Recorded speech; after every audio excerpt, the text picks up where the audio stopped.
Hello there and welcome to my channel. My name is Dave Sundstrom and I love to talk about pop culture. All things music, movies, and, well, let's be honest, mostly TV. Today we'll be discussing two iconic franchises, the $6 Million Man TV show and the Austin Powers movie series, and the very special thing that they both have in common. Yep, I'm talking about Fembots. While both sets of Fembots have some similarities, they also have some notable differences that we'll be exploring today. First, let's provide some context. The $6 Million Man was a popular television show during the 70s, starring Lee Majors as Steve Austin, a former astronaut who'd been rebuilt with bionic parts after a near-fatal accident. The Fembots were one of the recurring villains on that show, as well as its spin-off, the Bionic Woman.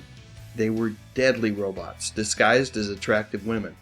The Austin Powers movies, on the other hand, were a comedy franchise that parodied the spy movies of the 60s. The Fembots in these movies were also robots disguised as women, but they were played for laughs rather than serious drama. The Fembots from the $6 Million Man were designed to look like lifelike women with realistic skin, hair, and facial features. While they were beautiful, they were usually designed to take the place of someone else with removable faceplates. And they weren't quite as over the top as the Austin Powers franchise. And when you removed their faces, well, they were pretty darn scary. At least it seemed that way to me when I was a kid watching the show. It should be noted that prior to Fembots appearing on the $6 Million Man, there was also Maskatron. He didn't go by that name on the show, but that's what the action figure was called, so that's what we're calling him here. The Fembots from the Austin Powers movies, by contrast, were designed to look like exaggerated versions of women from the 60s. They wore colorful, sexy clothing and had exaggerated features. Unlike their counterparts in the $6 Million Man, they had weapons hidden within their bodies. However, like I said earlier, they were played for laughs rather than serious drama, and often engaged in seductive dance routines before revealing their true nefarious nature. The Fembots from both franchises had a significant impact on their respective series and on pop culture as a whole. The Fembots from the $6 Million Man added a fantastical and yet real-life layer of danger and intrigue to the show, as Steve and Jamie later on had to use all their bionic abilities to defeat them. They also tapped into the popular fascination with robots in the 1970s. Moreover, those Fembots were a rare example of female characters being portrayed as powerful and dangerous, rather than helpless and submissive.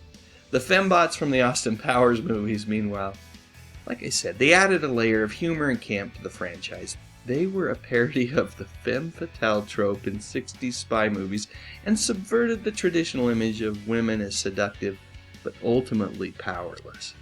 End of the day, you did not want to mess with these beauties, but let's be honest, they weren't quite as scary.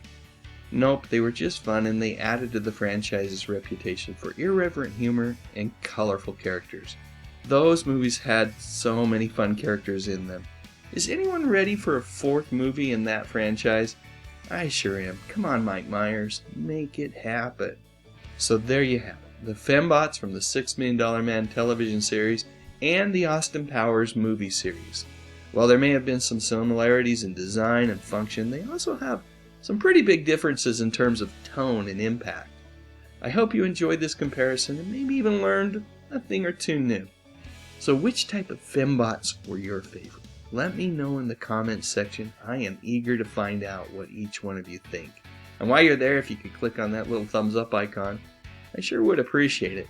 Maybe even consider subscribing to the channel.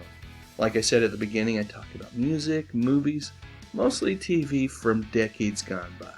You know, the good stuff.